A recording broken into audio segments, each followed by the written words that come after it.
Primeiro Jornal. Tirol FM, com as primeiras informações do dia. Em nossos estúdios hoje pela manhã, presidente do Sindicato dos Hospitais Beneficentes Religiosos e Filantrópicos e diretor do Hospital Ouro Branco de Teutônia, André Lagman, está conosco para falarmos sobre o assunto saúde pública, obviamente. É um assunto que está sempre em pauta aqui para a nossa região. André, bom dia, tudo bem? Bom dia, Marcos Vinícius, bom dia a todos os ouvintes, uma satisfação poder estar de volta com vocês aqui. Fazendo um tempinho já, né? A gente passou a Copa, passou... a Copa foi motivo para quase parar o Brasil, né? Exatamente. Então, mas não parou, né? Exato. O hospital, a rádio, enfim, o dia a dia de todos nós não parou, todos nós temos que trabalhar, todos nós temos que buscar o nosso sustento diário. A Copa foi um lazer, foi um momento de assistir belas partidas de futebol, com certeza, de elevado nível técnico, né? Mas agora passou, agora voltamos à nossa Copa, que é uma Copa diária, é de todo dia. Bom, diretor, nós tivemos aqui na nossa região, especialmente talvez que tem mais reflexo em Teutônia, o fechamento do Hospital de Paverama, Hospital São João em Paverama. E talvez seja esse o assunto que a gente pode abordar em um primeiro momento aqui no Primeiro Jornal. Qual o reflexo? A gente teve também o fechamento do hospital em Santa Clara, né? Talvez o de Santa Clara não tenha tantos reflexos para nós, mas o Hospital de Paverama deve ter tido um reflexo bastante significativo no movimento e no atendimento do Hospital Ouro Branco aqui em Languiru, Teutônia. Nós, a nível de região, nós tínhamos 21 hospitais na região do Vale do Taquari, né? Então agora nós temos 19 e até houve uma divulgação, né, de uma notícia de uma redução de número de leitos que obviamente está associada ao fechamento dessas duas casas hospitalares, que é de Santa Clara do Sul, que já há alguns anos havia feito uma opção por um perfil de assistência em geriatria, né?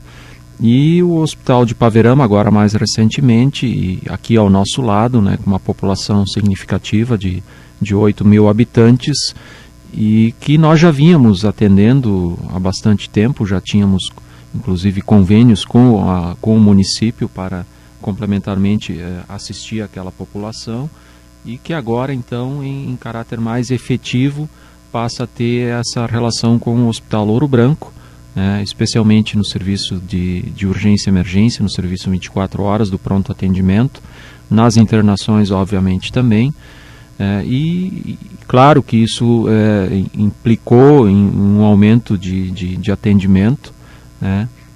Mas nós também nos preparamos para isso, já a partir de janeiro, quando começou-se a ter esse aumento de demanda, uma vez que foi no início de janeiro que se encerraram as atividades do Hospital São João, nós já em seguida já fizemos mudanças na estrutura do nosso pronto atendimento, com o sentido de ampliar a cobertura de atendimento do segundo médico, né, que agora entra às 9h30 da manhã, e agora nesses meses de inverno já nos precavendo para um volume maior de atendimentos, estendemos esse horário até às 21h30 do segundo médico, então ampliamos a presença do segundo médico em dias de semana, né? Fizemos modificações internas de espaço físico com mais salas de atendimento, então agora temos 2 consultórios. Antes, apesar de até estarmos com 2 profissionais em alguns horários, não tínhamos 2 consultórios específicos, então muitas vezes se a sala de emergência estivesse ocupada e o outro consultório também não havia onde atender ou tinha que se procurar uma outra sala. Então agora não, nós temos uma sala de triagem que foi feita nova, né, lá onde era antes, para quem conhece o hospital, o acesso das ambulâncias. Ali nós fizemos uma ampliação, fizemos lá uma sala de triagem para a enfermagem, que faz o primeiro acolhimento, a entrevista e faz a classificação de risco do paciente, tentando identificar a gravidade do atendimento, da necessidade de atendimento, e identificando o que o traz ao pronto atendimento. Quem é o profissional que faz essa triagem? É o enfermeiro. É o enfermeiro, um profissional da enfermagem. E também com isso mais 2 consultórios para que simultaneamente os 2 médicos possam atender. E aí temos uma sala vermelha, que é a sala onde entram as urgências e emergências, né? A sala amarela, onde ficam casos mais críticos que também precisam de um atendimento imediato. Criamos ainda a sala verde, que é uma sala onde são aplicados soros, são feitos pequenos procedimentos, né? E estamos construindo ainda agora uma nova sala de observação, né? Então fizemos essa remodelação física, né, de forma a ter mais espaço para ter um andamento mais rápido do processo de atendimento.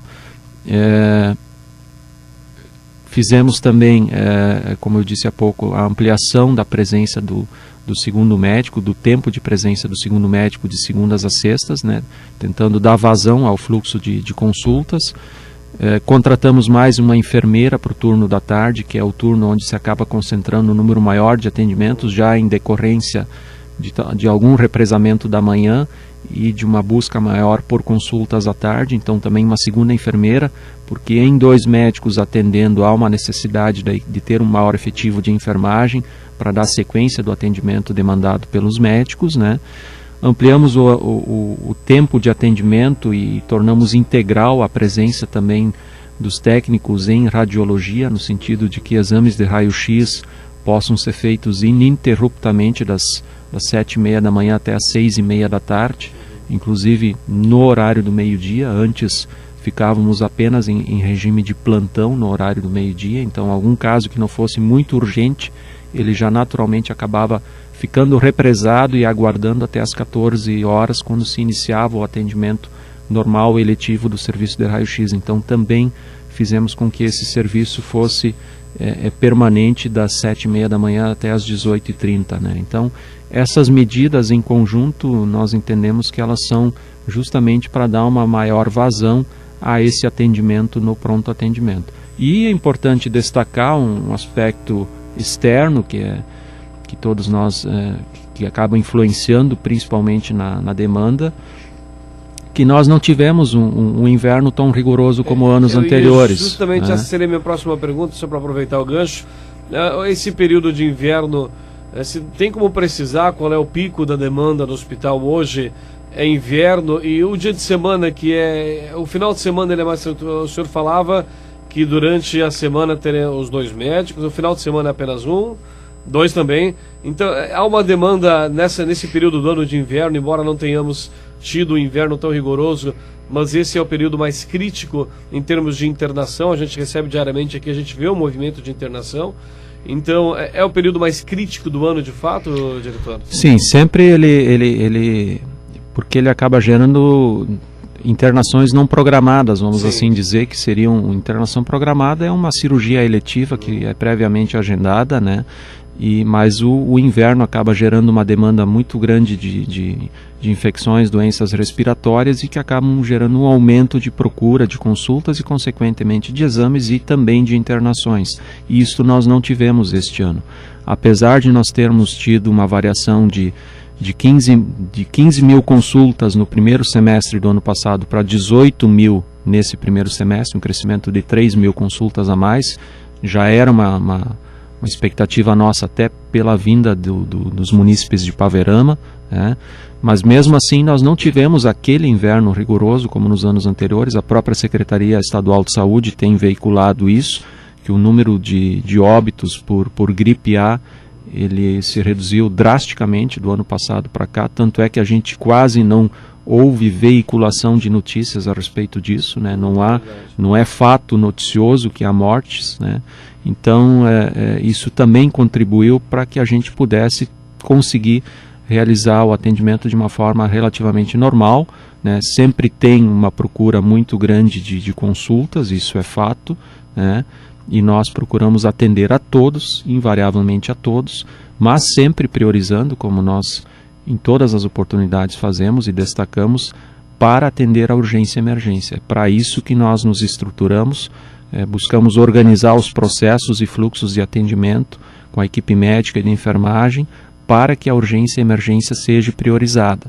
Então, casos que não são urgência e emergência, com certeza serão atendidos, mas após os casos de urgência e emergência. Então a prioridade sempre vai ser a urgência e emergência. E dentro da semana, eu poderia dizer que com certeza segunda-feira é um dia mais tumultuado, é um dia em que há uma procura maior, né? Os finais de semana se mantém numa estatística normal, domingos de noite normalmente também tem uma procura maior, né? Mas em dias de semana normalmente a segunda-feira é um dia de maior procura e nos demais dias é uma regularidade de terça a sexta de procura por atendimentos. André, uma observação que veio até da Câmara de Vereadores, não ontem, mas na semana passada, falando com relação à pediatria e à falta de profissionais. Nós temos hoje um problema na pediatria em termos de falta de profissionais aqui no município de Teutônia. Estamos preparados para atender essa demanda nessa área médica também? Eu acho que não é uma falta de profissionais aqui no município. Nós temos no sobreaviso pediátrico do hospital, né, nós não temos plantão pediátrico, vamos deixar bem claro. Plantão é quando o profissional fica dentro do hospital e está lá para atender instantaneamente a consulta ou o procedimento, que é o caso do pronto atendimento. Aqueles médicos ficam lá dentro 24 horas por dia. Nós temos sobreaviso, é o profissional estar na cidade à disposição para alguma eventualidade, o chamado do plantonista que está presencialmente no hospital. Então, na pediatria nós temos um sobreaviso, ele é mantido por 2 profissionais, já bastante, desde que foi iniciado esse sobreaviso em 2009, sempre são 2 profissionais. O que se tem em termos de Estado ou até de Brasil é uma deficiência ou uma falta de profissionais especialistas em algumas áreas.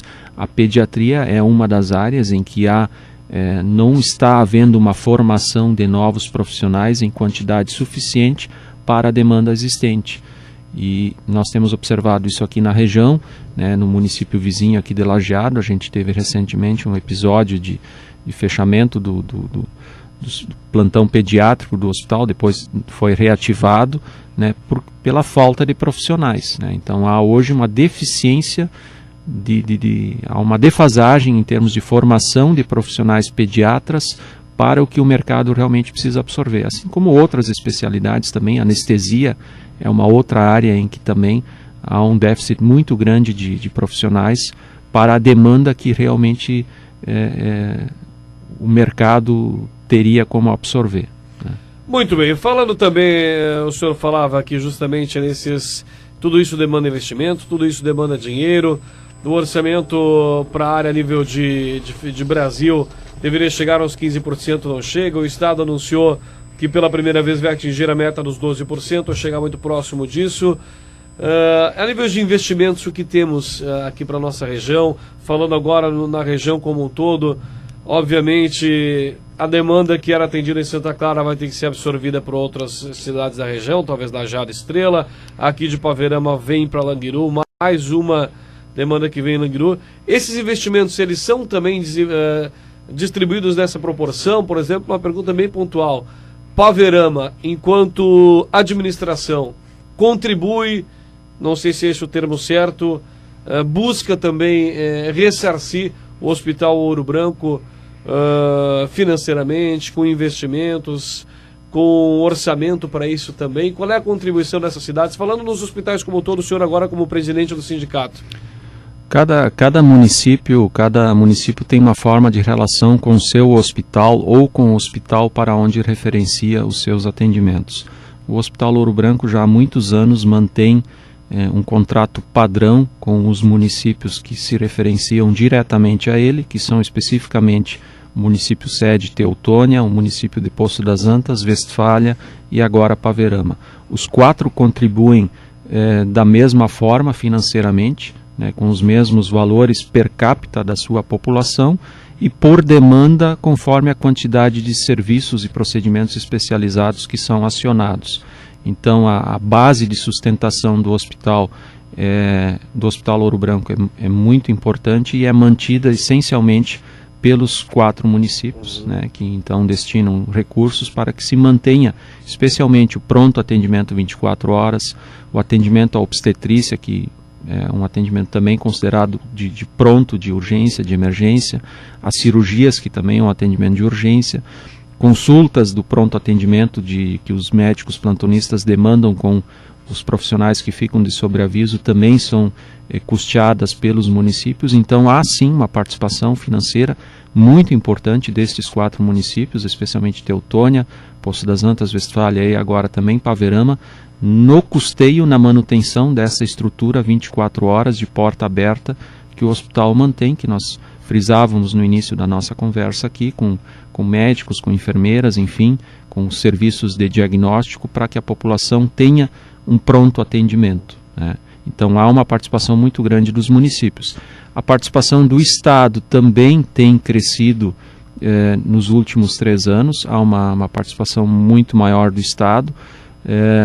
A nível de legislação é importante a gente resgatar que no ano de 2012 foi editada uma lei complementar sancionada pela presidenta Dilma, uma lei complementar, lei número 141 de 2012, que efetivamente define quais são os percentuais de investimento de cada ente administrativo. Ou seja, os municípios precisam investir no mínimo 15%. Hoje é sabido que todos investem, em sua grande maioria, mais de 20%. Teutônia tem chegado a 25%, 26% nos últimos anos, né? Então os municípios já fazem há muitos anos um investimento muito maior do que é o preconizado, os 15%. Os estados têm que investir no mínimo 12%. Aí o estado do Rio Grande do Sul tem um histórico de não atingir esse índice, né? No início desse atual governo, esse índice de investimento do estado estava na faixa de 5%. Agora, está sendo dito pelo governo do estado que em 2013 atingiu-se o índice de 12%, né? Mas esta mesma lei 141/2012, ela além de definir os percentuais, ela também define que tipo de despesas podem ser contabilizadas como investimentos em saúde. E aí há um entendimento a partir desta lei que é considerado um investimento em saúde, uma despesa que vai beneficiar a totalidade, a universalidade da população. E aí há uma controvérsia, há um ponto de conflito aqui no investimento que o Rio Grande do Sul faz, porque o investimento, por exemplo, do IP é contabilizado como investimento em saúde, o Instituto de Previdência do Estado. E ele não beneficia a totalidade, ele beneficia sim uma parcela muito significativa, importante da população gaúcha e que contribui para o IP, né? Mas na verdade é uma parcela, não é a totalidade. Então o próprio Conselho Estadual de Saúde, que é um órgão fiscalizador, né? Assim como existe o Conselho Municipal de Saúde, existe o Conselho Estadual de Saúde. O Conselho Estadual de Saúde aponta que o investimento efetivo em 2013 foi de 8,5%. Mesmo que fosse 8,5% e não os 12%, ou os 12% com o recurso do IP, ainda assim temos que comemorar porque já é um avanço, é um crescimento muito significativo, é um aporte de mais de R$1 bilhão a mais em relação ao exercício anterior. E com certeza muitos hospitais, a grande maioria dos hospitais foi de alguma forma beneficiada com esse recurso, assim como os municípios também, né? Todos os municípios também tiveram um aumento dos repasses dos recursos para atenção básica, para as diferentes políticas que o governo do estado criou ao longo desses últimos anos e tem disponibilizado. Então há um aumento muito significativo de recursos por parte do estado que nós precisamos reconhecer. O que nós ainda vemos como uma oportunidade de busca de recursos para que se possa ampliar esse bolo de custeio da saúde pública em geral, tanto ela dos hospitais como especialmente da atenção básica, que nós entendemos que também precisa cada vez de um aporte maior de recursos, é o investimento federal. Por essa lei complementar, a 141 de 2012, o investimento do governo federal ficou definido como sendo o que ele investiu no ano anterior acrescido da variação nominal do Produto Interno Bruto. Ou seja, um índice de 4% ou 5% ou 2%, o nosso PIB tem projeção de 1,5% a 2% para esse ano, quer dizer, para o ano que vem seria o investimento deste ano mais esta variação. Isto em termos percentuais do total do investimento do Estado, seria algo em torno de 5%, 5,5%. Que é investido hoje. O que é investido hoje, né? Quando lá na origem, quando o SUS foi criado em 1988, se preconizava que a União investisse 10%. Então aí tem uma margem muito grande de recursos a serem buscados, até porque a União é o maior arrecadador de tributos e impostos do país, né? E poderia então fazer uma alavancagem maior de recursos para a saúde e uma distribuição melhor para os estados e municípios, de forma que se pudesse ampliar em muito a assistência da saúde. E como se viu essa semana no noticiário nacional, ainda uma pesquisa divulgada pelo Instituto Datafolha destaca que a maior expectativa da população em relação a políticas públicas ainda é a saúde. É a área em que há a maior carência percebida pela população, e isso não é de agora. Se a gente olhar nos últimos 4 ou 5 anos, todos os anos, quando sai alguma pesquisa de avaliação de governo ou de políticas públicas, sempre a saúde é onde a população sente a maior deficiência e a maior necessidade de uma melhora de gestão e de recursos para que se tenha um melhor atendimento. O senhor usou um termo agora que me chama muita atenção e me chama sempre muita atenção. O senhor falava de investimentos que deverão ser buscados. Para finalizar nosso bate-papo já com o adiantado da hora, André, esse investimento, esse termo buscado, o dinheiro está lá, o dinheiro está na União, o dinheiro está no Estado. Faltam projetos, eu digo quando falta, eu digo na área da saúde, não aqui o Hospital Ouro Branco, que a gente vê que vem recebendo aporte do governo estadual. Toda semana a gente vê uma notícia que nos salta aos olhos, mas o termo buscado, esse dinheiro da União que está lá para ser buscado, é esse mesmo termo? Talvez as nossas administrações municipais, os nossos hospitais, ao qual dessa rede que o senhor é presidente, falta essa questão, buscar esses investimentos? Nós temos que fazer a pressão, Marcos. Nós temos que nos mobilizar enquanto sociedade através das instâncias a que temos acesso, né? Os municípios, o Estado, né? Nós como entidade representativa, né? No ano passado nós fizemos um abaixo-assinado e conseguimos coletar mais de 2 milhões de assinaturas para entregar junto à Câmara Federal, no sentido de se mudar essa própria lei que eu frisava há pouco, a Lei 141/2012, mudando a redação dela no sentido de que o investimento da União não seja apenas o investimento do ano anterior acrescido da variação do Produto Interno Bruto, mas que seja efetivamente 10% do orçamento da União.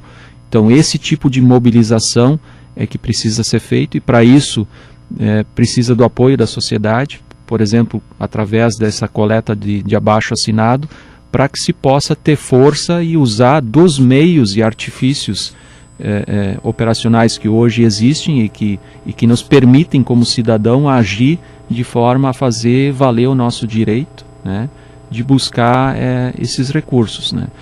Individualmente, claro, existem formas de se buscar recursos através de emendas parlamentares ou através de convênios específicos ou das próprias entidades no intuito de definirem projetos prioritários, como é o nosso caso aqui, que temos 3 grandes projetos físicos preparados já, 2 já aprovados pela Vigilância Sanitária do Estado e buscando recursos, que é a construção de uma nova unidade de imagem para serviços de exames de imagem, de raio-x, tomografia, ultrassonografia, uma área física nova. Queremos ocupar aquele espaço aqui pela Rua Major Bandeira, o antigo acesso do hospital, onde também queremos fazer uma nova área de urgência e emergência e sobre ela uma área física para a UTI. Então esse é um projeto individual que nós estamos fazendo, né?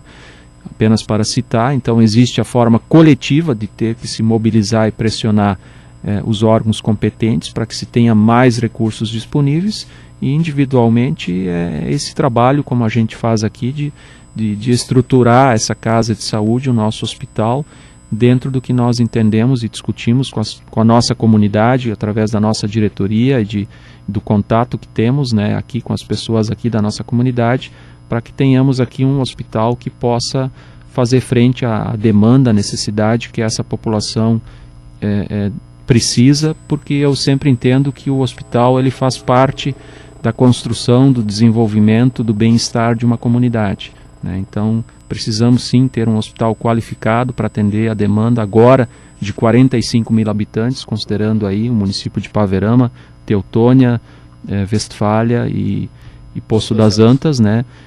Que são esses 4 municípios diretamente referenciados, além de outros atendimentos que o hospital tem procurado buscar e oferecer para a região, mas aí já seria uma pauta um pouco mais extensa para uma outra oportunidade. Tá certo, será com certeza chamado e convidado a participar conosco. Presidente do Sindicato dos Hospitais Beneficentes, Religiosos e Filantrópicos e diretor do Hospital Ouro Branco, André Lagman. É sempre um assunto muito prazeroso e que a gente vai buscando trechos daqui, trechos dali, e o assunto vai se ampliando cada vez mais, afinal de contas, é saúde pública. Mas por hoje é isso, queremos te agradecer, André, desejar uma boa sexta-feira, um bom final de semana e até uma próxima oportunidade. Obrigado pela oportunidade, bom dia a todos.